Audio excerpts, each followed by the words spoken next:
Bawas ang gigil sa gatilyo para tamaan mo yung gitna. Mahusay ka pa na. Sigurado ka bang wala kang eksperyensya sa baril? Wala ko, senyor. Pakachamba lang po yan. Kinagalingan ko lang talaga para mapasok ako sa grupo niyo eh.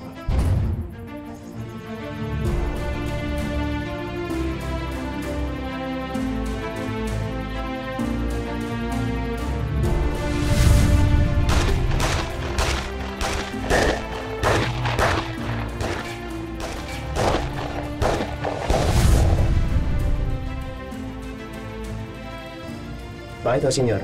May problema ho ba?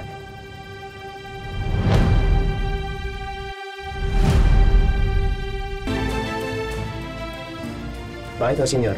May problema ho ba? Wala naman. Naalala ko lang sa iyong anak kong si Elias. Wala siyang eksperyensya sa pagbaril, ngunit napakahusay niyang pumaril. Eh, senyor, baka ho nasa dugo niya na yun. Pagkama ho kayo eh, baka nagmana ho sa inyo.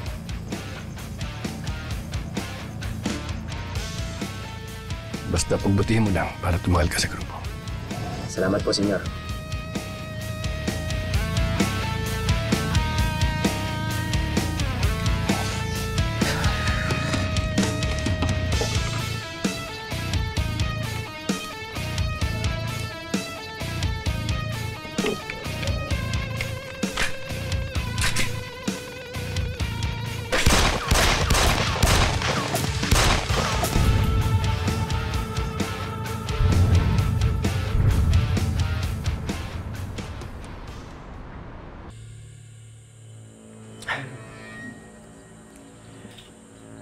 Sa kanya lang ako nagseryoso eh. Akala ko dati laro-laro lang.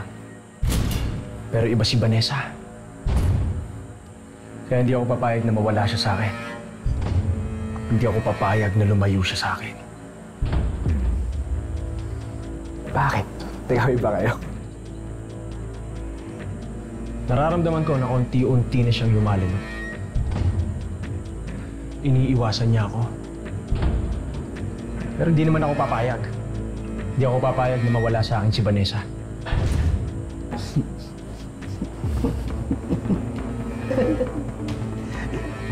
Hindi pa kasi alam mo na, di ba?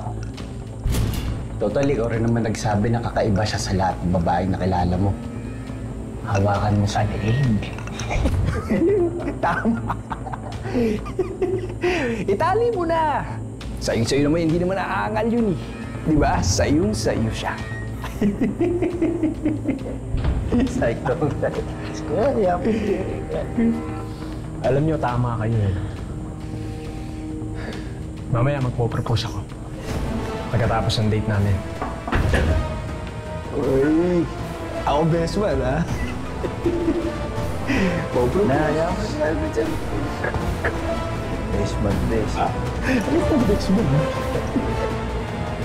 Best man.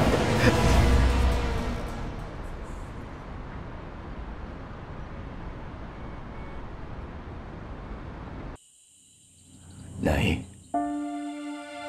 miss na kita. Gustong-gusto kitang yakapin.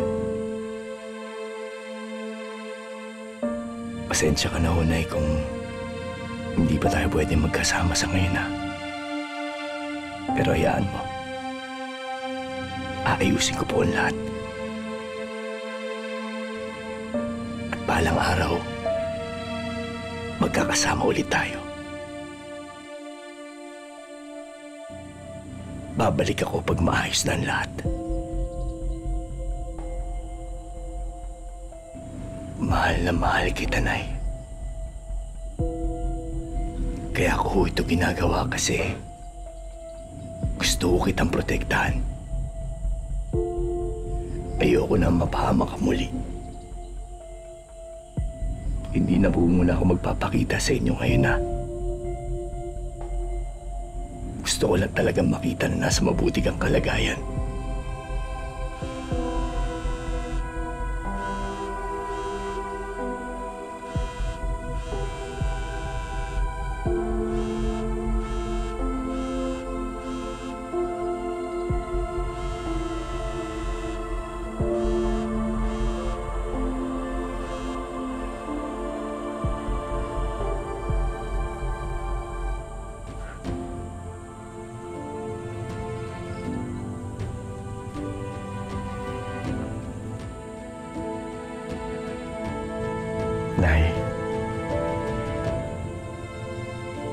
paalam. Balang araw, magkikita rin tayo ulit. Mahal na mahal kita, Nay.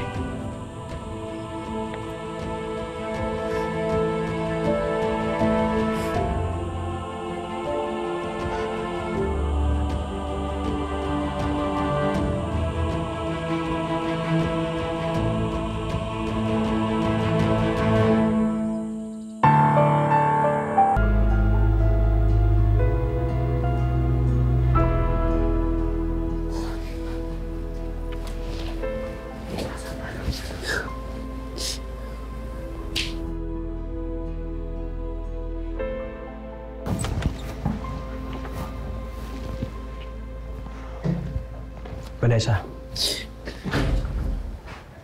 Sige, maiwan ko muna kayong dalawa. Vanessa, may gusto sana akong sabihin sa'yo. Tsaka sana patawarin mo ako, Vanessa. Sandali lang, Calvin. Vanessa, sana patawarin mo na ako. Nagsisisi na ako sa ginawa. Lang. Ayos lang. Nakapag-isip-isip na rin naman ako. Calvin. Vanessa, kung ano man yan. Baka pwede ako naman ang bigyan mo ng isa pang pagkakataon. Mamayang gabi, lumabas tayo ulit. May mahalaga akong sasabihin sa'yo. Saka ka magdesisyon. Vanessa. Parang awa mo na. Handa akong itama ang lahat ng mali ko.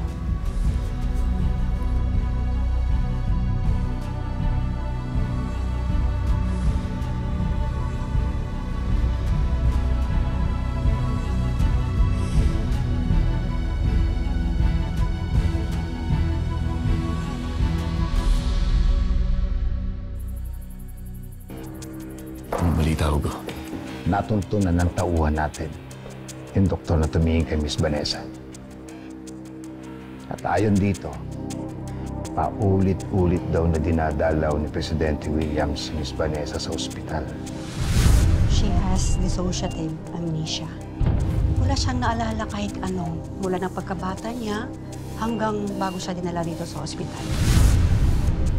At eto pa, sinigurado ni Presidente William na maililigtas ang buhay ni Miss Vanessa, lalo na nung malaman niya na siya pala ang totoong ama.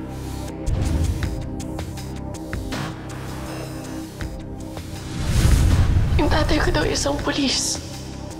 Tapos ako yung dahilan ng pagkamatay ng nanay ko.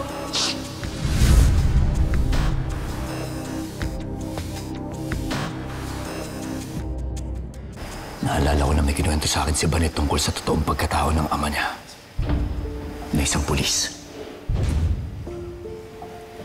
Sigurado akong si William ang tinutukoy niya. Ang pinagtataka ko, Hugo, paano nangyari na kahit na alam niya masama ang ugali nitong William to, nagawa niya pa rin samahan at protektahan sa harapan ko. Kasi nga po, sa utak ang tinumong pinsala ni Miss Vanessa. Buong panahon na nandoon siya sa ospital, wala na siyang maalala sa buong pagkatao niya. At yun ang ginawa ni William ng paraan para manipulahin. Kung ganun, mas kailangan kong iligtas si Bani ngayon. Dahil pinapaikot siya ng mga demonyo na inaakala niya mabuting tao. Opo. At eto mas maganda. May intel tayo na pinaplano ni Calvin makipag-date kay Miss Vanessa sa isang restaurant ngayong gabi.